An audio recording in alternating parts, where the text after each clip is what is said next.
Can you imagine walking through gardens that fed Leonardo da Vinci or fields that sustained Michelangelo?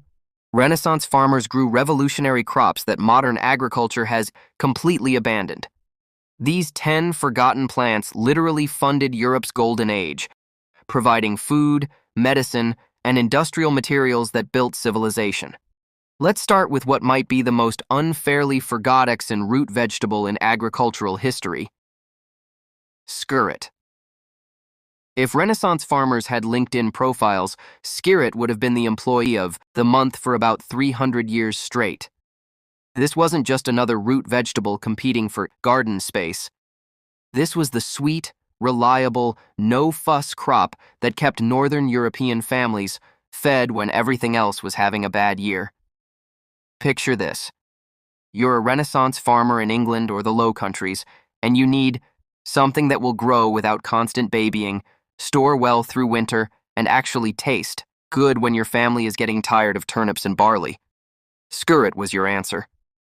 These slender, white, finger-like roots were naturally sweeter than anything else you could grow, with a taste somewhere between carrots and parsnips, but with the reliability of a crop that basically took care of itself. What made skirret special wasn't just its sweetness, though that was impressive enough in a world before sugar became common.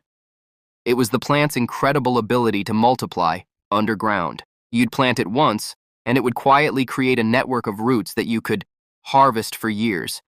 It's like having a savings account that grows food instead of interest, except this savings account actually delivered on its promises. Renaissance nobility weren't just tolerating skirret, they were demanding it. Palace gardens across Britain and the Low Countries specifically cultivated these roots because they were sweet enough to serve at royal banquets. Medieval records show that wealthy households prized skirret as both a vegetable course and a dessert ingredient. They'd boil it, fry it with butter, add it to elaborate stews, and even make sweet pies with it. Imagine trying to explain to your modern dinner guests that dessert is coming from the vegetable garden. The really clever part about skirret was its timing and storage. Unlike crops that demanded perfect conditions and immediate processing, skirret could stay in the ground through frost and be dug up as needed throughout winter. For Renaissance families, this meant fresh, sweet vegetables when stored grains were getting moldy and preserved foods were getting boring. It was the original fresh food that stayed fresh by staying in the ground. But then potatoes arrived from the New World and completely destroyed skirret's career prospects. Suddenly, why would you spend time digging up and peeling dozens of thin roots when you could harvest a few large potatoes? It's like being the best typewriter repair shop, right, when computers become affordable. Your skills are excellent, but demand just disappeared overnight. Modern farmers gave up on skirret because it was labor-intensive to harvest and process. Those finger-like roots that made it special also made it impractical for industrial agriculture. We traded convenience for flavor and lost both the crop and the knowledge of how to grow it properly. While skirret was winning over nobles with its sweetness, another plant was establishing itself as the ultimate reliable garden resident: Good King Henry. Nobody knows why this leafy green got such a royal name, but Renaissance gardeners didn't care about the marketing confusion. They cared that this plant was basically the agricultural equivalent of that dependable friend who shows up to help you move, brings their own truck, and doesn't complain about the heavy furniture. Good King Henry had been growing wild and in gardens across Europe since Roman times, but the Renaissance period was really its golden age. This perennial green was everywhere in European gardens, especially in Britain and France, because it solved one of the biggest challenges Renaissance families faced: how to get fresh vegetables year after year without replanting everything annually. The genius of Good King Henry was its versatility across seasons. In April and May, you could harvest the young shoots that tasted exactly like asparagus. As the season progressed, mature leaves worked perfectly as spinach in soups and stews. It was like hiring one employee who could competently handle 3 different jobs. Renaissance gardening manuals called it the comfort of every garden, and they weren't exaggerating. Asparagus was expensive and difficult to establish, but Good King Henry gave you the same spring treat with zero fuss. The plant would return year after year, getting stronger and more productive. Renaissance cooks knew exactly how to work with it, soaking the bitter leaves in salt, water, or cooking them with other ingredients to balance the flavor. Archaeological evidence shows that even wealthy Renaissance households relied on good King Henry during late winter and early spring when other fresh foods were scarce. Garden, records from Italian Renaissance villas and French chateaux consistently list good King Henry as a staple crop, not just a backup option. The plant's medicinal reputation added to its value. Renaissance herbalists recommended good King Henry tea for digestive issues and used the leaves for treating wounds. In some regions, people called it all good because of its multiple uses. It wasn't just food, it was pharmacy and garden insurance rolled into one plant. But good King Henry's downfall was exactly what made it special. It was bitter and required extra preparation. As milder, commercial greens became available through improved trade and cultivation, families gradually lost patience with the soaking and careful cooking that good King Henry demanded. By the 19th century, most farmers were only growing it to feed chickens.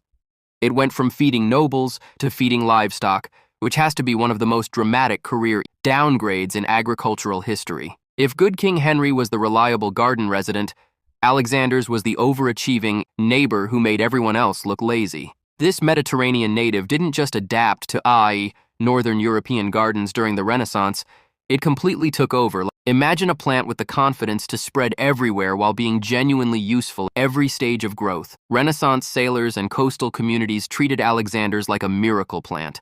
It was one of the first fresh vegetables available each spring, providing crucial nutrition after long winters or months at sea.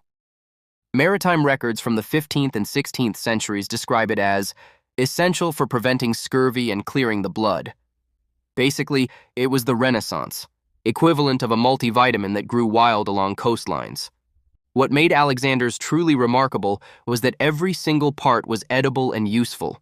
Young shoots could be harvested early and eaten like celery. The leaves added fresh flavor to salads and soups throughout the growing season. The flowers were edible and made beautiful garnishes for Renaissance banquets. Even the seeds were valuable, ground up as a pepper, substitute when real pepper was an expensive imported luxury. Celery didn't exist in its modern form during the early Renaissance, so Alexander's filled that crucial flavor gap in European cooking. Renaissance cookbooks from Italy, France, and England feature Alexander's in everything from simple peasant stews to elaborate court feasts. It provided that fresh, green, slightly bitter flavor that made other ingredients more complex and interesting.